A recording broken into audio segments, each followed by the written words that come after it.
दोस्तों नमस्कार। मैंने पहले भी कहा और फिर कह रहा हूं और डंकी की चोट पे कह रहा हूं, जाति है कि जाति नहीं। खासकर राजनीति के महासमर में आपका स्वागत है। आज हम आपको ले चलेंगे उस रण क्षेत्र में जहां लड़ाई सिर्फ विपक्ष से नहीं बल्कि अपनों से भी है और हर अपनों को अपने से ही है। एक ऐसी भी सियासी बिसात बिछी है जहां पर मोहरा खुद को वजीर समझ रहा और राजा और अपने को ही राजा शाह की फिराक में। जी हाँ, हम बात कर रहे हैं बिहार की वो धरती जहां राजनीति सिर्फ चुनाव लड़ना नहीं बल्कि एक कला है। सह और मात का एक ऐसा खेल जहां दोस्त कब दुश्मन बन जाए और दुश्मन कब गले लग जाए कहना बड़ा मुश्किल है। लेकिन एक बात मैं कहना चाहूंगा, प्रशांत किशोर से लेकर के तेजस्वी से लेकर के राहुल गांधी हो गए, भारतीय जनता पार्टी हो गई या नीतीश कुमार हो गए, सभी लोगों ने अब तक जितने भी पहले चरण के चुनाव के नामांकन के जो सीटें घोषित किए हैं, सब में खासकर जाति जाति जाति। ये बात मैं इसलिए कह रहा हूं कि आप लोग लगातार देख रहे होंगे कि सीटों के बंटवारे में जो प्रमुख नेता है, खासकर प्रमुख नेताओं अगर प्रमुख पार्टियों को छोड़ दें, आप चाहे तो कुशवाहा की बात कर लें, आप अगर बात करना चाहें तो पासवान की बात कर लें, मांझी की बात कर लें, इनकी सबकी जो नियत है उस नियति में प्रदेश का विकास, प्रदेश की राजनीति नहीं बल्कि जाति के दम पर सत्ता कैसे बनी रहे, सत्ता में कैसे शामिल रहे, कैसे सत्ता में हिस्सेदारी बनी रहे, सिर्फ और सिर्फ यही चाहते। चुनाव की तारीखें सिर पर है, नामांकन का शोर चरम पर है, लेकिन बिहार के दो सबसे बड़े राजनीतिक कुनबे एनडीए और महागठबंधन में महासंग्राम छिड़ा हुआ। सवाल उठ रहे हैं कि क्या ये गठबंधन चुनाव तक एक रह पाएंगे या आखिरी मौके पर कोई बड़ा उलटफेर होगा। कौन किसके अरमानों पर पानी फेरेगा और कौन किसके सपनों को पंख लगाएगा, आज हम इसी सियासी चक्रव्यूह के पहलू को परत दर परत खोलेंगे। तो बने रहिए हमारे साथ। नमस्कार मित्रों, मैं मनोज मिश्रा, आप देख रहे हैं यूनाइटेड भारत। चलिए सबसे पहले बात करते हैं सत्ताधारी खेमे यानी एनडीए की। बाहर से देखने पर सब कुछ मजबूत, सब कुछ शांत और शांत उस तरीके से है जैसे समुद्र में बीच की गहराई, पर अंदर इतनी हलचल होती है, इतनी उथल पुथल होती है। वो बाहर तब आती है जब समय आता है। और एकजुट नजर होने का, एकजुट दिखने का जो दिखावा और नाटक चल रहा है, ये मुझे लगता है अब जनता से और पत्रकारों से भी छुपा नहीं, लेकिन अंदर खाने में ऐसी एक आग सुलग रही है जिसका धुआं अब बाहर आने लगा है। इस आग की सबसे बड़ी चिंगारी राष्ट्रीय लोक मोर्चा के अध्यक्ष उपेंद्र कुशवाहा। गठबंधन ने उन्हें सिर्फ 6 सीटें दी, लेकिन कुशवाहा जी की महत्वाकांक्षाओं के लिए नाकाफी थी। उनकी नाराजगी इस कदर बढ़ी कि पटना में आधी रात को बीजेपी के बड़े नेताओं सम्राट चौधरी, नित्यानंद राय को मान मनोबल के लिए पहुंचना पड़ा। घंटों बैठक चली, दलीलें दी गई, लेकिन बात नहीं बनी। कुशवाहा जी ने साफ कह दिया फैसला अब दिल्ली में होगा, और अगले ही दिन वो दिल्ली पहुंच गए। केंद्रीय गृह मंत्री अमित शाह के दरबार में करीब 45 मिनट की बंद कमरे में मुलाकात हुई। बाहर निकलकर कुशवाहा ने मीडिया से कहा सब ठीक है, लेकिन राजनीति के जानकार जानते हैं कि जब कोई नेता कहे सब ठीक है, इसका मतलब होता है कि अभी बहुत कुछ ठीक होना बाकी है। अंदर की खबर यह है कि कुशवाहा का गुस्सा महुआ सीट को लेकर के है, जो पहले उनके हिस्से में थे लेकिन अब चिराग पासवान की झोली में डाल दी गई। सिर्फ एक सीट का मामला नहीं बल्कि सियासी वजूद और सम्मान की लड़ाई। कुशवाहा कोयरी समाज का एक बड़ा चेहरा माने जाते हैं, जिनका बिहार में करीब 4% वोट बैंक है। अगर वो नाराज होते हो तो एनडीए को 3 से 4 सीटों पर सीधा, और अगर मैं इसके परोक्ष की बात करूं तो 20 सीटों का नुकसान होने वाला है। इसी मौके को भांपकर कांग्रेस ने भी उन पर डोरे डालने शुरू कर दिए, उन्हें महागठबंधन में आने का खुला निमंत्रण दे दिया। एनडीए में दूसरा मोर्चा है खुद अब तक 20 साल तक रहे मुख्यमंत्री नीतीश कुमार की पार्टी ने, जेडीयू ने 57 उम्मीदवारों की पहली लिस्ट जारी करके एक ऐसा धमाका किया जिसकी गूंज चिराग पासवान के खेमे तक पहुंची। चिराग जिन सीटों पर अपना दावा ठोक रहे थे, जैसे सोनबरसा, मोरवा, इकमा और राजगीर, जेडीयू ने वहां अपने उम्मीदवार उतार दिए। ये चिराग पासवान के लिए एक सीधा संदेश था, ये राजनीति है, यहां दावे नहीं फैसले चलते हैं। मित्रों फिर मैं एक बात कहना चाहूंगा, ये इसलिए हुआ कि नीतीश कुमार अभी भी 2020 का विधानसभा चुनाव नहीं भूलते, क्योंकि उनको सबसे ज्यादा डेंट अगर किसी ने दिया उस चुनाव में तो चिराग पासवान और उनकी पार्टी ने दिया। लगभग उनकी 25 से 30 सीटें बढ़ सकती थी, और ये कोई जबानी तौर की बात नहीं, ये आंकड़ों की बात है। जब वोट काउंट हुआ तो पता चला कि नीतीश के ज्यादा सीट हारने का कारण रामविलास पासवान के पुत्र चिराग पासवान जी हैं। जेडीयू ने बीजेपी को अपने कोटे की 2 सीट तारापुर और तेघड़ा देकर बदलने में कहलगांव सीट अपने पाले में कर ली। ये दिखाता है कि नीतीश कुमार इस बार किसी भी तरह के दबाव में झुकने को तैयार नहीं है। हालांकि नीतीश कुमार को चूंकि ये बात पता है कि अगर यहां समर्थन मुझे चाहिए तो दिल्ली समर्थन इन्हें चाहिए। जेडीयू की लिस्ट में एक भी मुस्लिम उम्मीदवार का ना होना भी चर्चा का विषय बना हुआ है। कारण मित्रों ये है कि दरअसल लालू यादव की राजनीति के बावजूद कहीं न कहीं कई बार हम सब लोगों ने देखा कि चाहे वो रोजा अवतार हो या बाकी अन्य प्रोग्राम रहे हो, नीतीश कुमार सर्वदलीय सर्वमान्य सभी संप्रदाय के नेता माने जाते रहे। लेकिन अगर वो मुसलमानों को टिकट नहीं दिए, एक तो भारतीय जनता पार्टी के साथ में कहावत नहीं कि एक तो तितौल होकर दूसरे नीम चढ़े, यानी वो संदेश देना चाहते हैं, संदेश नहीं भी देंगे तो लोगों की समझ के लिए काफी। चिराग पासवान भी चुप नहीं बैठे हैं, उनकी अपनी शिकायतें बीजेपी से भी हैं और वो दानापुर लालगंज जैसी सीट चाहते थे जो उन्हें नहीं मिली। जवाब में उन्होंने भी 4 सीटों पर अपने उम्मीदवार घोषित कर दिए। कुल मिलाकर एनडीए का किला कागज पर तो मजबूत दिख रहा है, लेकिन इसकी दीवारों में दरारें साफ नजर आ रही हैं। सवाल यह है कि अगर चुनाव से पहले दरारें हैं और इतनी चौड़ी खाई का रूप ले रही हैं, तो मित्रों चुनाव परिणाम आने के बाद क्या होगा? क्योंकि स्पष्ट बहुमत तो मुझे किसी एक पार्टी को नहीं दिख रहा, सरकारें गठबंधन की ही बनेंगी। चलिए अब रुक करते हैं दूसरे खेमे का। अगर आपको लगता है कि सिर्फ एनडीए में ही घमासान बचा है तो आप गलत हैं।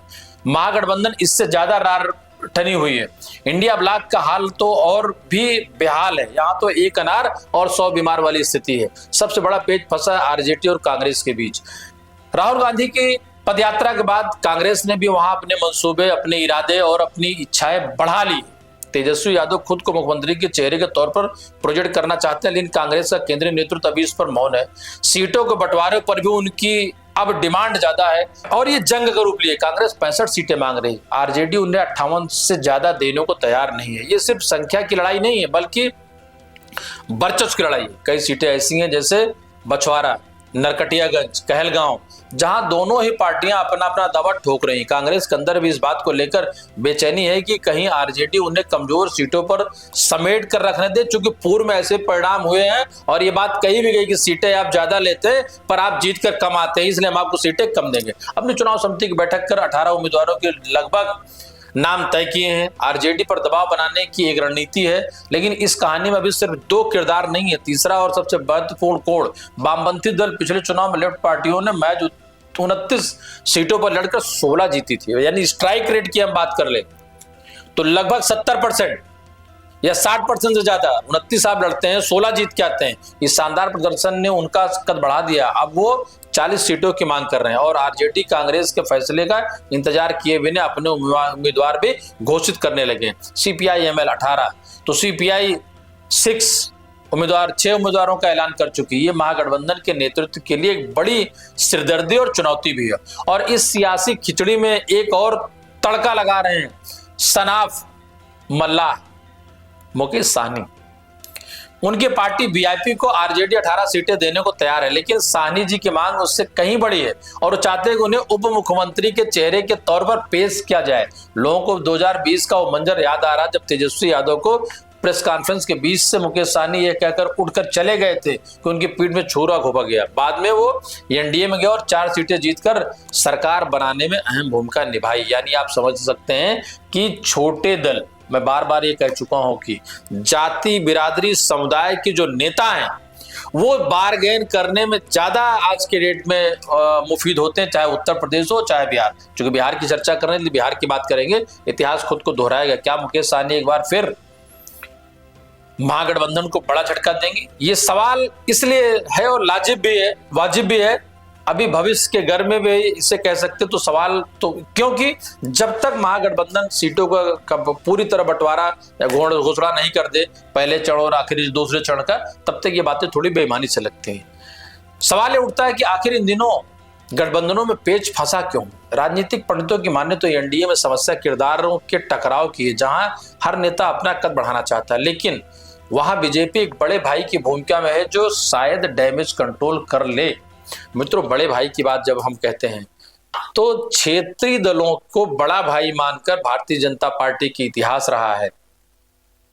ये अलग बात हो गई कि लोग कहते हैं कि महाराष्ट्र और सिंधे नहीं है, बिहार की राजनीति अलग है, बिहार का टेम्परामेंट अलग है, वहां का टेम्परेचर अलग है। लेकिन फिर भी एक बात तो आपको माननी पड़ेगी, कि नेता वहां नीतीश कुमार थे, पर अगर 101 का बंटवारा होता है और 101 में 29 पासवान को, तो 130 सीटें। मैं ये बात तो सीधे सीधे लेकर आऊंगा, नीतीश भी इस बात को बहुत अच्छे समझते हैं कि अगर चिराग पासवान को तय करना हुआ कि आपको भाजपा के साथ जाना है या नीतीश कुमार के साथ आना, तो भाजपा के साथ जाना बेहतर पसंद करेंगे, लेकिन वो किसी के साथ भी जा सकते हैं, इस बात का ध्यान रखिए, क्योंकि उनके लिए प्रशांत किशोर भी अपने सारे दरवाजे खुले रखे हैं। तेजस्वी भी कोई ऐसी बात नहीं करते कि अगर चुनाव बाद जरूरत पड़ी तो बिहार के विकास और जाति पे, खासकर पीडीए, 2-3 बातें आपको वो अच्छे से याद होगी, पीडीए, संविधान, जाति समीकरण। लेकिन महागठबंधन की सबसे ज्यादा गहरी समस्या ढांचागत है, वहां नेतृत्व का संकट है, भरोसे की कमी है, और सीटों से ज्यादा एक दूसरे के जनाधार को काटने की होड़ में क्योंकि एमवाई समीकरण, उसी मुस्लिम यादव समीकरण या बाकी जो वोट भाजपा को नहीं मिलता उस पर टारगेट कांग्रेस भी करती है और उसी को टारगेट आरजेडी भी करती है। कांग्रेस राष्ट्रीय पार्टी होने का दर्ज भरते और लेफ्ट अपने शानदार प्रदर्शन के लिए वो जमीन मांग रही है। एक छोटा उदाहरण देखिए, दरभंगा की सीट, जाले सीट, जहां पारंपरिक रूप से कांग्रेस लड़ती आई है, अब आरजेडी उस सीट पर दावा कर रही है, कांग्रेस इस सीट को छोड़ने को तैयार नहीं है, लेकिन बदले में एक ऐसी मजबूत सीट मांग रही जहां मुस्लिम मतदाता निर्णायक हैं। ऐसा करीब आधा दर्जन से ज्यादा सीटें जिन पर मामला फंसा हुआ। और इसी बीच एक और बड़ी खबर आ रही है बीजेपी के खेमे से। बीजेपी ने अपनी एक लिस्ट जारी तो कर दी जिसमें 12 उम्मीदवारों के नाम है। इस लिस्ट में 2 नाम सबसे ज्यादा सुर्खियां बटोर रहे हैं। पहला नाम है पूर्व आईपीएस अधिकारी आनंद मिश्र का, जिन्हें बक्सर का टिकट दिया गया। आनंद मिश्र ने लोकसभा चुनाव के दौरान नौकरी से इस्तीफा दिया था और निर्दलीय चुनाव भी लड़े थे।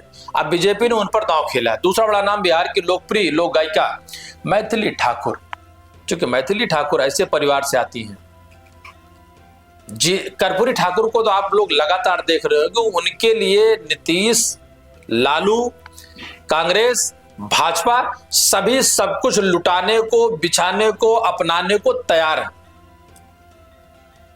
मैथिली कुछ दिन पहले बीजेपी में शामिल हुई थी और पार्टी ने उन्हें दरभंगा की अलीनगर सीट से मैदान में उतार दिया है। बीजेपी का यह एक कदम है, संस्कृति के 6 सिवाओं को जोड़ने की एक बड़ी कोशिश है।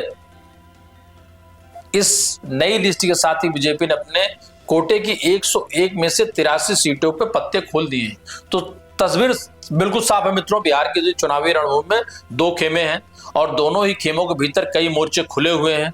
और एक तरफ एनडीए है जहां सीटों का बंटवारा तो हो गया, लेकिन सम्मान और स्वाभिमान की लड़ाई जारी है। दूसरी तरफ महागठबंधन जहां अभी सीटों का बंटवारा ही फंसा हुआ, सबसे बड़ी चुनौती बना हुआ है। आने वाले कुछ दिन बिहार के राजनीति के लिए बेहद अहम होने वाले हैं। क्या उपेंद्र कुशवाहा कोई नया रास्ता चुनेंगे?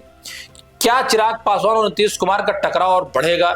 क्या कांग्रेस और आरजेडी लेफ्ट मिलकर कोई सर्वसामान्य फार्मूला निकाल पाएंगे? और क्या मुकेश सहनी एक बार फिर पाला बदलेंगे? इन सभी सवालों के जवाब ही तय करेंगे कि बिहार का अगला बादशाह कौन होगा। यह सिर्फ एक चुनाव नहीं बल्कि बिहार के भविष्य का फैसला है। और इस महासंग्राम की एक खबर, एक विश्लेषण पर हम आप तक पहुंचाने का प्रयास निरंतर करते रहेंगे।